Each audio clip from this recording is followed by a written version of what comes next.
Well, I want to begin by welcoming all of our Atlanta area campuses and our strategic partners around the country, and those of you joining us around the world. It's honored to be synced up with you today. I specifically want to give a shout out to a group of people, some of the finest people in Atlanta down at Buckhead Church today. How's it going down there, by the way? Can we hear from you guys real quick? That's remarkable. I didn't hear a thing. But we're glad to be synced up with you guys. Some of my favorite people in the world are down there. My family's down there today. My kids are attending. Some of my kids are serving down there, attending down there today. And I am so thrilled to be back here at Northwest. It's my first time since we moved back to Atlanta, being in this room, being in this building on a Sunday morning. And I can't, it's too early in the message to get emotional, but this place means a lot to us. My kids, met my wife here. My kids came to faith in this church. I learned to lead and teach God's word in this church. I'm just so grateful. And I'll just say this, if you just join one of our churches, our network of churches, this church, you have found a great place. And I'll just encourage you to lean in. You're gonna get out of it what you put into it. And there are some amazing people here, amazing environments. And I'm really thrilled for you that you found this church.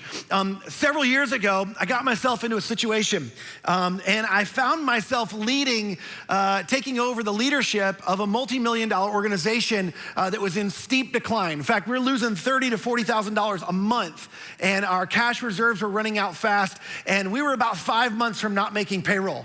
Some of you are thinking, I thought you were a pastor, and I am. It was a large church, but this is sort of the leadership side and the business side of things, and I had never been a part of anything that needed to be turned around, and I didn't know what to do, and honestly, at several points along the way, I wasn't sure we were gonna make it. We were gonna make it out of that. And I remember at one point when things were going really poorly, after I'd tried everything I knew how to do, which having no experience didn't take very long, but if things were trending this way when I got there, sort of downward, as I tried everything I knew to do, the curve got steeper downward.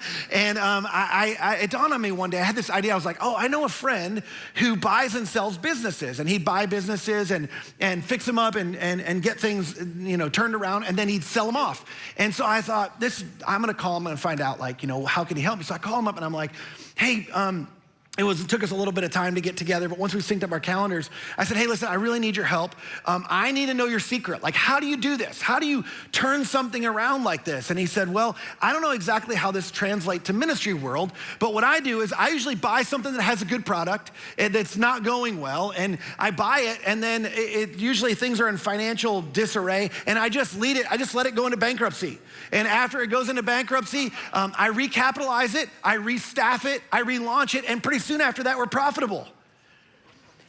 And I thought, that is remarkably unhelpful. That doesn't translate to ministry world at all. In fact, that's cheating. That's not even that's like taking a shortcut. He's like, I know, but that's all I got for you, bro. You got a tough job. Good luck. So awesome. And at first I thought, you know what, if I just stick around, we can ride this out. And it became really clear that there are certain situations and certain circumstances, certain life seasons or experiences, you can't just ride it out. You actually need to engage in a set of activities that can turn things around. And I had no experience with that. And some of you haven't experienced that before either, but many of us have faced things like that. Some of us are in the middle of situations where things don't seem to be going well, or they're at least not headed in the right direction. Or you will face a situation or a circumstance where things are not going well and you're in need of a turnaround. Now, maybe it's in leadership, maybe it's a relationship, maybe it's in marriage, maybe in your finances or your personal life. And those are just ones I've dealt with. I'm sure there's a whole host of other experiences or situations in life where you're trying to turn something around, and maybe it's really in disarray, it's in really bad shape, or maybe it's just headed that direction. And you can see if you don't turn things around, where it's gonna end up. And here's what we're gonna do in this series. You're not gonna rely on my life experience. We're gonna unpack this ancient story, and I couldn't be more excited. I'm a little bit of a geek. You're gonna see that in a minute. We're gonna unpack this ancient story that really, it's full of this time-tested wisdom for turning around just about anything. And we're gonna sort of mine out of this story, this ancient story that you're familiar with. In fact, it's the story of this guy right here. Anybody with me? Anybody know who this is? Jonah, yeah, this is Jonah. And you're going, that's not the VeggieTales picture of Jonah. Like, what's the deal? And I'm just gonna apologize to you up front. Like, I'm probably gonna offend your VeggieTales version of the Jonah story. And I'll just say this, like, I feel like as I started a few years ago diving into this story, I felt like I got cheated in life. Like, what in the world? Like, I didn't really understand all of what was happening in this story and how extraordinary this story is. Now we're gonna come back to this later. There's a lot going on here in this particular imagery. This is a wall mural from a monastery in Greece, but here's one of the things you may or may not know about the story of Jonah. Jonah's often been the center of criticism by skeptics or people who are trying to disprove the credibility of the Bible or by the scientific community going, hey, here's why this couldn't happen or whatever. And a lot of energy has been spent by conservative evangelicals trying to defend the historical record of these as like actual events in history. And I would tell you, just hear me out, I would tell you that's sideways energy. In fact, that's incredibly sideways in terms of what we should be doing as it relates to the story. And here's why. It is because the genre of the story is not history. It doesn't read like history. It's not written like history. The genre of the story is more like fable or parable. In fact, the closest thing we have to the story of Jonah in the Bible is when Jesus would tell a parable and he would tell a story and then there would be a point to the story. If you're new to the Bible, you may not know this. The Bible is not a book. The Bible is like a library of books that have a lot of different literary forms in it. And this one is like fable or parable, and more particular, a subset of that. This story of Jonah is actually satire. In fact, the closest thing we have in our culture to the story of Jonah, and it's hard to get this because a lot's lost in translation, but the closest thing we have is SNL. How many of you guys watch SNL? By the way, if you don't watch SNL, if you do watch SNL and you miss church, Andy's on after SNL, so you can just stick around if you miss church and watch Andy on SNL. Anyway, this story is satire. It's a humorous portrayal of something as ridiculous. We're gonna see this. In order to embarrass or humble or discredit or correct. Nobody in this story is acting as they ought to. As a matter of fact, the story is extraordinarily unbelievable. It's absurd, and that's the literary style of it. The least unbelievable part, I'm gonna prove this to you, but the least unbelievable part is the part about the fish. This story is full of humor and repetition and exaggeration and sarcasm. It's a literary work of art. And so I'm looking forward to unpacking it. The second thing is this. If you're somebody who's going, well, I mean, are we really gonna learn about life through the story of Jonah? One of the things that's very common in our culture is we embrace principles from metaphorical stories all the time. Here's an example. How many of you ever heard this before? Slow and steady wins the race. Just hands real quick, all campuses, all locations. Look at that. See, you've all heard this before. How many of you generally think this is a good idea? You lift your hands, slow and steady wins the race. Yeah, so here's the thing. We've discovered in our culture that, and maybe you learned this the hard way, that, hey, steady faithfulness, steady plodding over time, that eventually is gonna get you where you wanna go. And you don't embrace this because you believe in an actual race between a tortoise and a hare, right? Like, that's not why you believe in this principle. And so we do this all the time. That's the idea of fable and parable. Now, before I go on, one of the things I need to say, because this is important, somebody's gonna hear the wrong thing. Here's what I'm not saying. What I'm not saying is that the story isn't true. In fact, what I am saying is this story is beyond true. It's sort of like it's superior to what we think of when we think of a true story. It's not just a historical event. It's this very, very old story. And stories like this were retold over and over and over for generations before they were documented. And when they were documented, only the richest parts of the story survived. So most of the people that were reading the story, they'd heard the story before, but they're reading this version of the story, and what remained in the story was full and deep of meaning and metaphor and insight. It's sort of a fictional representation of like a priori, time-tested foundational truth. And it's incredibly practical when trying to navigate a turnaround, which is our purposes in this series. When you're navigating a turnaround, there's so much helpful information in this story. Now, I brought my chalkboard with me here, and somebody asked me earlier this morning, do I take this everywhere I go? Actually, yeah, I got a hitch put on my car so that I can actually hook it up and drag it around. No, really, the reason I use it is because this is the only thing I'm better at than Andy. is drawing on a board. So it just makes me feel good. It's more for me than it is for him. So here's the deal. I want us to dig into this story of Jonah, and in order to do that, I want to give you some context for the story of what's really going on. You may or may not know this. Jonah is what's known as a prophetic book, and most of the prophetic books are instead of being a story about a prophet, this is the only one we have that's about a prophet. All the other prophetic books, there's 16 other books, they're all the words of a prophet. So God would give words to a prophet and he would speak to people. And sometimes it was about future events, but this is a story about a prophet. And it's a really unique story. In fact, in this story, there's two acts, and it actually is much more like Shakespeare than anything else. And it functions like a two-act play. And act one is chapters 1 and 2. And then there's a second act to this play, to this story, and it's chapters 3 and 4. And in Act 1 and in Act 2, there are two scenes. So it's like a two-act, two-scene play. And in Act 1, there's scene 1 and there's scene 2. And then in Act 2, it'd help if I put a 2 there. In Act 2, there's scene 1 and there's scene 2. And there's incredible parallelism. And this is part of the reason it's a work of art. Part of the reason I do this, and I know if you're bored by this, I know I'm being a little bit of a geek. It'll be over fast. But I want you to have an appreciation for how extraordinary some of this literature is we have in the Bible. In Act 1 and in Act 2, so if you think about it, this is chapter 1 and chapter 3, because Act 1 is chapter 1 and chapter 2, chapter 3 and chapter 4. So Act 1 and Act 2, the first scene in both is the word, there's this theme, the word of the Lord. The word of the Lord comes to Jonah in both circumstances. And not only that, there's an external struggle in the story, as we're gonna see. There's external turmoil, we'll say. There's some sort of turmoil or struggle. And then in scene 2 of both Act 1 and Act 2, we have Jonah who cries out to God.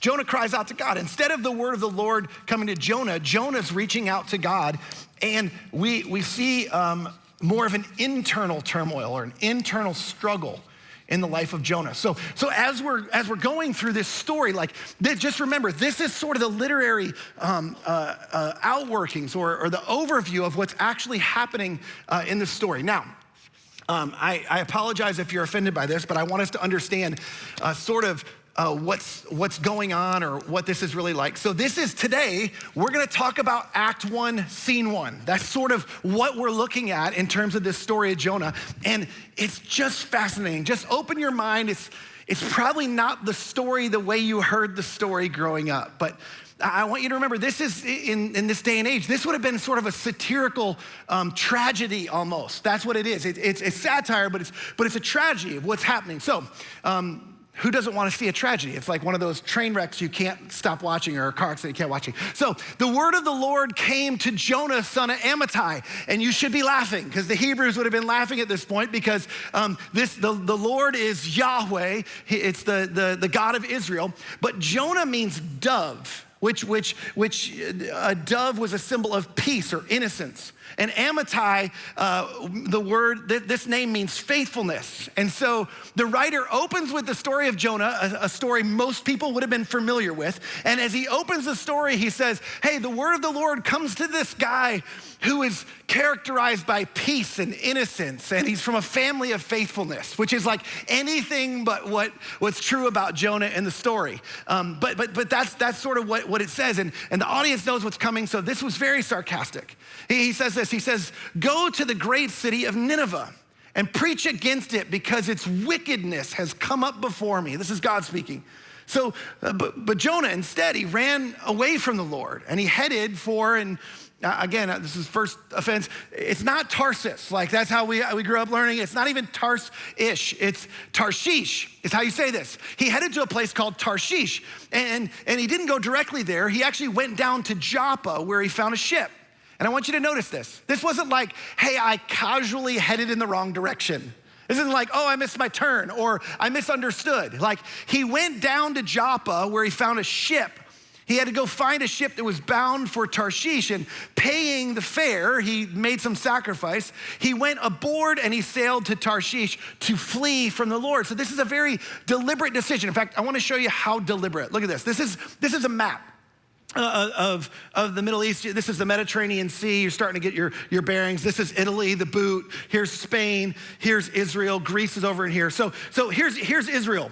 And the reason he says he went down to Joppa is because Joppa's down here in the southern part of Israel. Now, I want you to see the difference. If he was going to go from there to Nineveh, he would have gone about 50 miles northeast. 500 miles northeast. But instead of going to Nineveh, he went 2,500 miles west to Tarshish.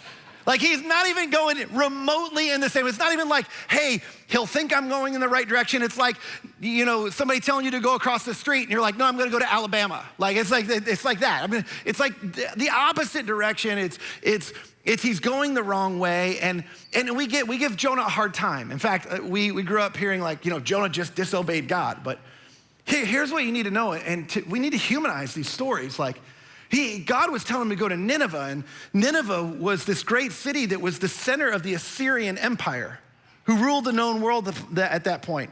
And one of the most vicious kings of all time was reigning the Assyrian Empire at this time, and the Assyrians terrorized the Israelites. In fact, you can read about it in your Bible. In 2 Kings, there's 3 different instances where the Assyrians invaded Israel, and then they deported people from their homes and from their land, and then they laid siege. They destroyed entire towns. Like, so this is like this town that he's gonna go to. Like, there's this bad guy. These are these bad people, and his countrymen, his fellow Israelites, for not going to Nineveh, they would have seen him as a sort of patriot. Like, this was like, wait, so God said, if you go there, you're gonna go warn them that they need to turn towards him or else he's gonna destroy the city. All his countrymen being like, so what if you just don't go there? Like, that would be good for us. Like, we could get rid of these guys. God could just get rid of them, that would get rid of our problems. So that's the first thing. The second thing, just thinking very simply, if I have the opportunity to go from Joppa to the northern mountains of Iraq or the coast of Spain, what are you picking? Like, I'm going to the coast of Spain. So like, I'm just thinking like, just in practical terms, like, this is what's going on. All of this is happening. So this begins though, a series of events. This going down to Joppa. When he went down to Joppa, this begins a series of events that are actually a downward spiral. He went down to Joppa where he found a ship moored for that port, and after paying his fare, he went aboard. This Hebrew word, aboard, literally it means to go down into. So there's a series of things that are happening here. Jonah goes down to Joppa, and then he goes down aboard this ship. This is this downward direction of what's happening, and these are things that we don't get in the story normally. But if you're paying attention, like, we start to understand there's this downward spiral, this downward repetition that's starting. And then we find out he gets on this ship, and the Lord sent a great wind. Most of us know this part of the story on the sea, and such a violent storm arose that the ship threatened to break up. And again, in the original language, this was like personified, like the ship has a choice or it has a personality. And it's like, hey, if you keep sailing me in this direction, great, I'm just gonna explode and everybody's gonna go everywhere and you're all gonna drown. And so that the ship is sort of threatening the sailors. And all the sailors were afraid, and each cried out to his own God. They didn't worship Yahweh, the God of Israel. They cried out to their own God. The Israelites would have considered them pagans. And they threw the cargo into the sea, and they lightened the ship. And they crying out to their different gods. And here's the irony. They're looking up towards God. Jonah's going down to Joppa, and he goes down into the ship, and they're looking up to God. They're looking up to their gods, and they're trying to throw things overboard to keep the ship up and afloat. They're acting in the opposite direction in terms of imagery as is Jonah. And then we see that Jonah continues to go in his direction though. Even though they're doing that, Jonah had gone below deck. He went down below deck, where he laid down and he fell into a deep sleep. So Jonah goes down below deck. He's continuing his downward movement. He goes down below deck, and then he lays down and he goes into a deep sleep. So there's this downward movement, and some of you are going, well, why is it downward? It's like, that's what happens, right? That's how we talk about when things aren't going well. You know, you're down on your luck, or you got knocked down, or you fell, or, some of you got to a place where you would say you hit rock bottom. Like, that's when things aren't going well. They're not looking up. You're not on top of your game. Like, it's using a very normal tactic to say, hey, this is obviously not going well, and things are going worse and worse and worse and worse for Jonah. So what's going on here in our terms? You've seen this before. In fact, this is a pattern of something we see all the time, this downward spiral.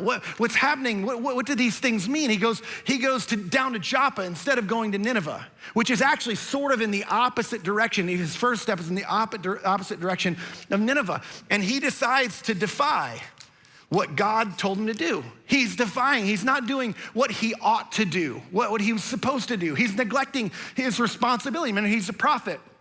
His job is to go and speak on behalf of God, and he's neglecting what he's supposed to be doing. And instead, he opts to go his own way and to try something different. And he's gonna go a different direction.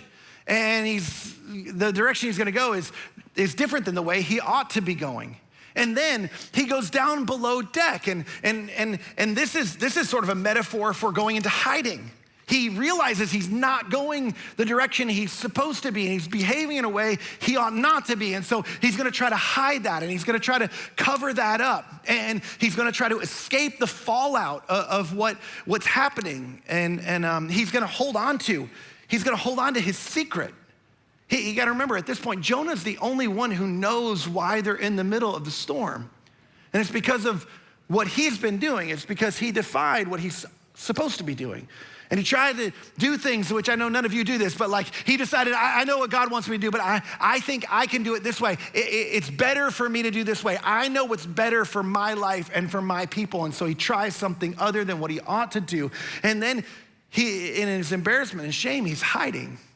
And then he lays down, and this isn't because he's tired. I mean, it may seem like it's because he's tired, but this is a metaphor for taking cover. He's trying to take cover, and he's just trying to survive the chaos of what's happening around him. And then finally, he closes his eyes, and he goes into a deep sleep. And this is sort of a metaphor for being in denial and denying what's really going on in the circumstances. And this is where you can see this. This is this downward spiral of a series of steps and a pattern of behavior that leads us into a situation where we need a turnaround. And this pattern or versions of this pattern and these behaviors are things that plague relationships and marriages and organizations and teams and careers and finances. It plagues our mental and emotional health. You've seen this before. And you've seen this pattern in a friend or a spouse or a partner, a coworker, an employee, maybe in your boss or your kids or your parents. Some of us have acted this pattern out in our own lives where we decided, I'm not gonna do, I got a better idea. I'm not gonna do what I want, what I ought to do. I'm gonna do what I wanna do.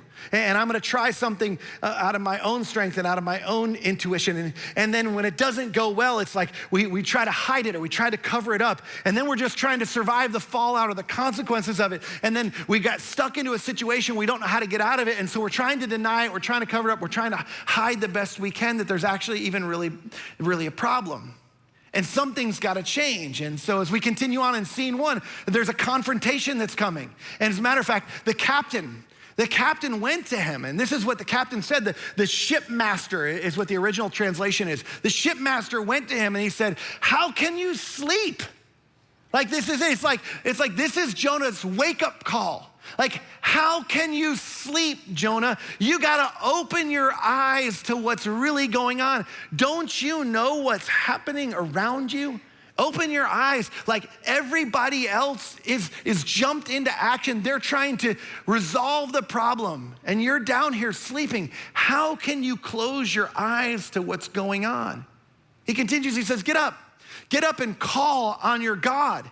Everybody else is calling on their gods. At least do your part. Get up and call on your God. Maybe he'll take notice of us so that we will not perish. So they don't even really know it's Jonah's fault at this point. It's just like, you're not behaving still the way you ought to. And it's ironic that the prophet of God is the only one not calling out to his God. In The Princess Bride, he'd say, inconceivable. Like that's what this is. It's that genre. It's like, this is bizarre. This is absurd. And the shipmaster comes to him and he says, wake up, get up. What are you doing? And the reason is because this is the first step to a turnaround.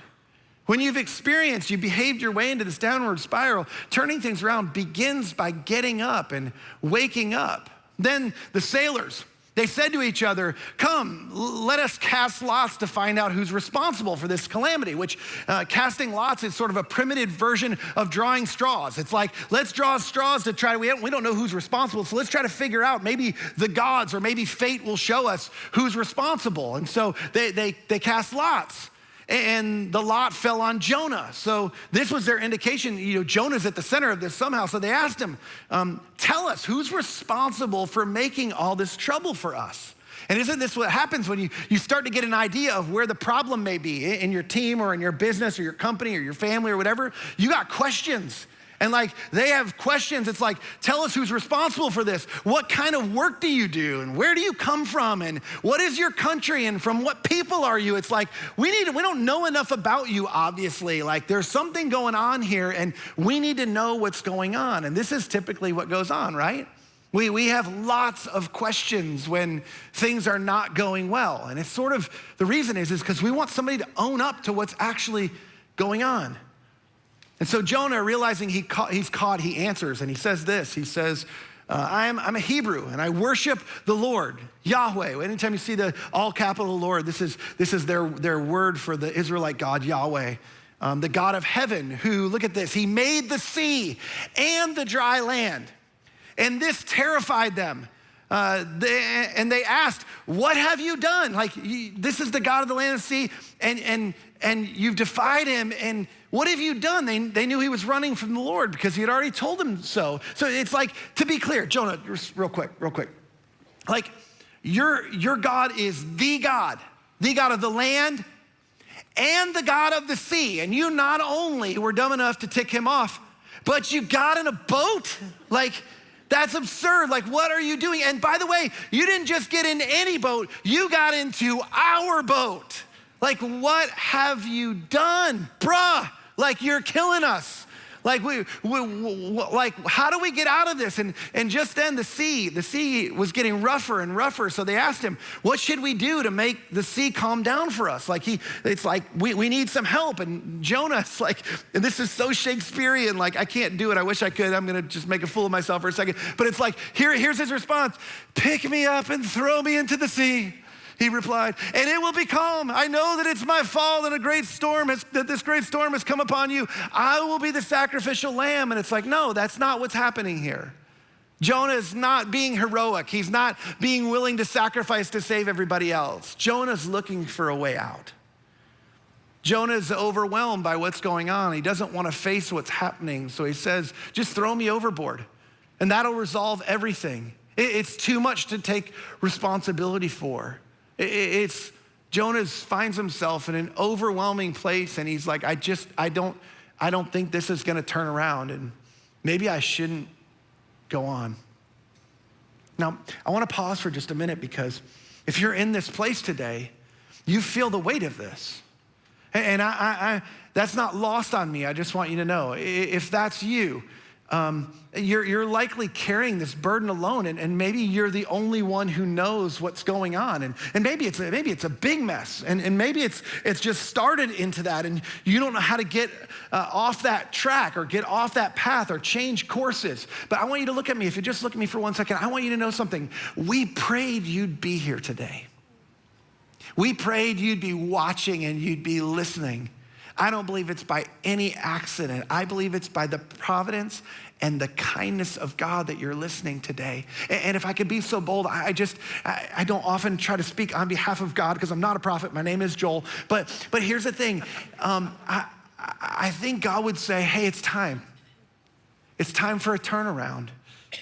And I'm inviting you and I'm offering and I want to help you navigate this turnaround before the storm gets so vicious that it takes you. Or maybe somebody near you, or somebody around you, somebody you love, it takes you out or them out. And there's people around you that don't want to see it take you out as well. As a matter of fact, that's in the story too. Instead of throwing them overboard, the men did their best to row back. They didn't want to throw him overboard. They didn't want to see that happen to him. They tried to row back to the land, but they could not, for the sea grew even wilder and wilder than before. And look at this. Then they cried out to the Lord. And they said, please do not let us die for taking this man's life. Don't hold us accountable for killing an innocent man. For you, Lord, have done as you pleased. These polytheistic non-Israelites are basically, they're trying to discern what they ought to do, what God wants them to do. And it's like, you've done what you please to do. And our best understanding is you want us to throw this guy into the sea. And so we're going to do it. But if we do it and we misunderstood, please have mercy on us. And then they took Jonah and they threw him overboard. And the raging sea grew calm. And at this, the men greatly feared the Lord. And they offered a sacrifice to the Lord and made vows to him. So a bunch of pagans have their come to Jesus moment in the midst of this prophet screwing up his life. And they're trying to do what they ought to do, and God rescues them and they worship him. And that's sort of what happens. And the reason is because the first step of a turnaround is reversing the current pattern of the way that you're going. And this is what happened specifically with Jonah. He was on this track and he was headed the wrong direction. He's headed this direction. And if you want to have a turnaround, you have to have different behavior. It has to reverse and go a different direction. It starts with the captain coming to him. And the captain, what's the first thing he says? He says, wake up. You got to wake up. You got to wake up and own up to what's going on. And then you got to look up. He says, call on your God. Wake up to what's happening around you. Do you not see this is not going well? And the reason you got to look up is because oftentimes we can convince ourselves that it's somebody else's problem or it's not that big a deal. But this is sort of a look up and test with God and try to discover what's really going on and what are you doing that you ought not to be doing and you need to take responsibility for. And then you need to wake up and you need to look up. And then you need to own up. You need to tell somebody. You need to be honest. You need to come out of hiding. And you need to talk about what's really going on. This is the first step to turning something around. So here's the thing I want you to know. That the reason this is the first step to a turnaround is because you can't figure out where you need to go until you figure out where you are. And so the question is what do you need to wake up to? What is it that today, I bet in the last few minutes, something's come to mind that you need to open your eyes to what's really going on. And maybe it's not all your fault, but maybe there's a part of it that you've contributed to how you got there. What have you not been doing that you ought to? Or what have you been doing that you know you ought not to be doing? Like those are the questions. Maybe it's you've been acting unethically or immorally for your own personal gain, or you're engaging in a relationship with someone or something that's leading you in the wrong direction. Or maybe you're medicating or escaping through an unhealthy habit or vice. About a decade ago, I got a phone call. I was standing on my back patio and I was grilling on my big green egg, and I got a phone call from Holly. David and Holly are sitting in the front row today. David and Holly are great friends of ours. We met them in small group. We actually met them through an event we used to do that was sort of like speed dating for finding a group. We don't do it anymore, so you don't have to be nervous. But we found them through this thing, and we become great friends. And David and I became great friends, and Holly and Jen became great friends. We worked together. And so anyway, Holly calls me, and we had some conversation because I had noticed on a couple of different occasions that David's behavior just seemed a little off to me. And I was a little worried. I was like, hey, do you notice anything? And she's sort of like, I don't know, if something's going on, I just pray, come to light. And I said, so this was some of our conversation. She calls me and she says, hey, I need your help. And I said, what's going on? She said, well, David's on his way home and there's something going on and I just need your help confronting him. You know, we need to sort of have an intervention of sorts.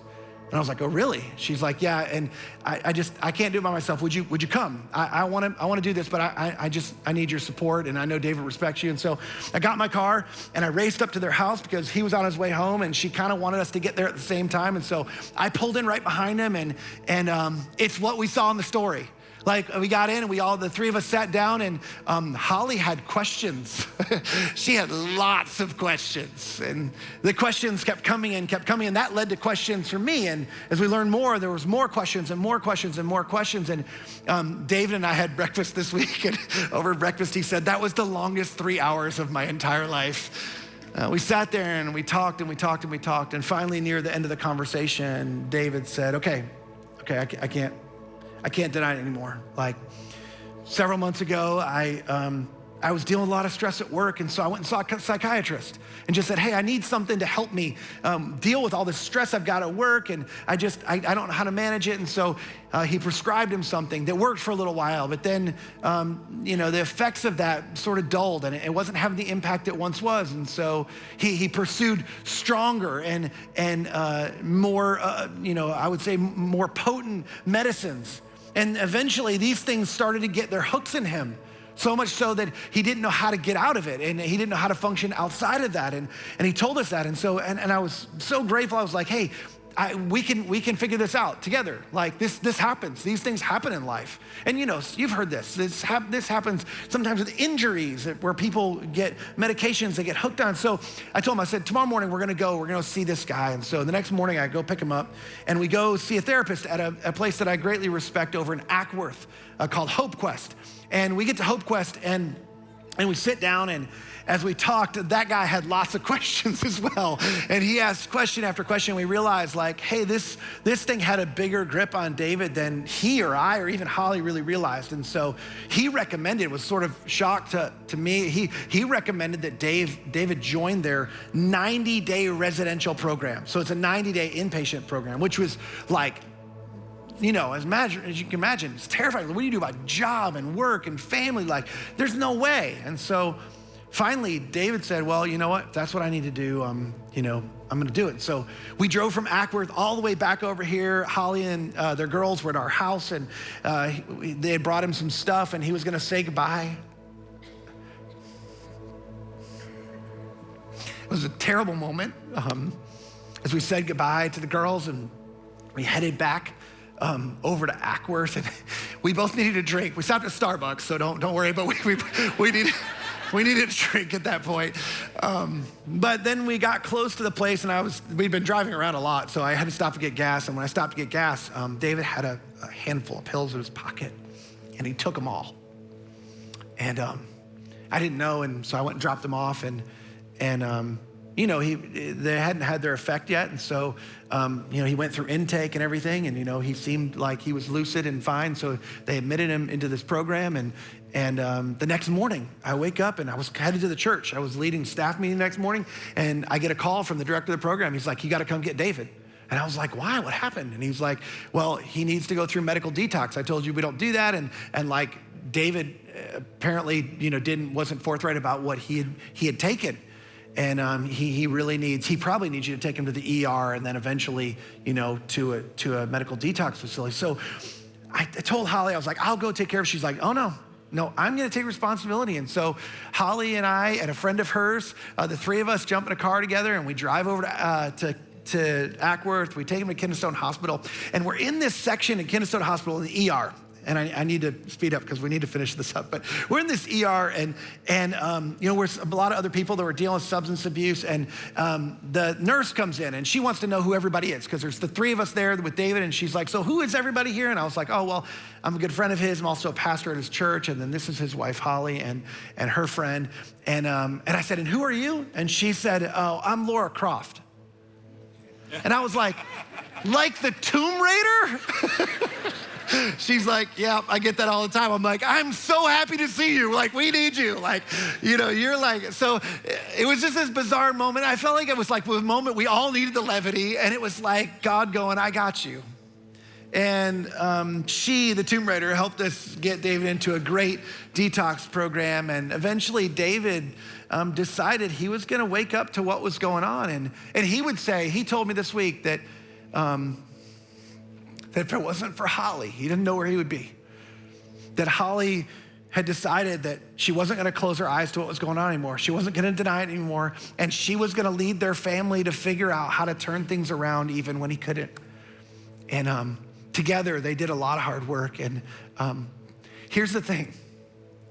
If they didn't, I couldn't show you this picture right here. You know, I'm not sure where David would be. I don't know where their marriage would be. They would tell you the same thing. And one of the things you don't know as you look at this beautiful family that looks like a normal family, because normal people go through these things, but what you don't know is this little guy right here, he wouldn't even be here if they hadn't woken up to the truth.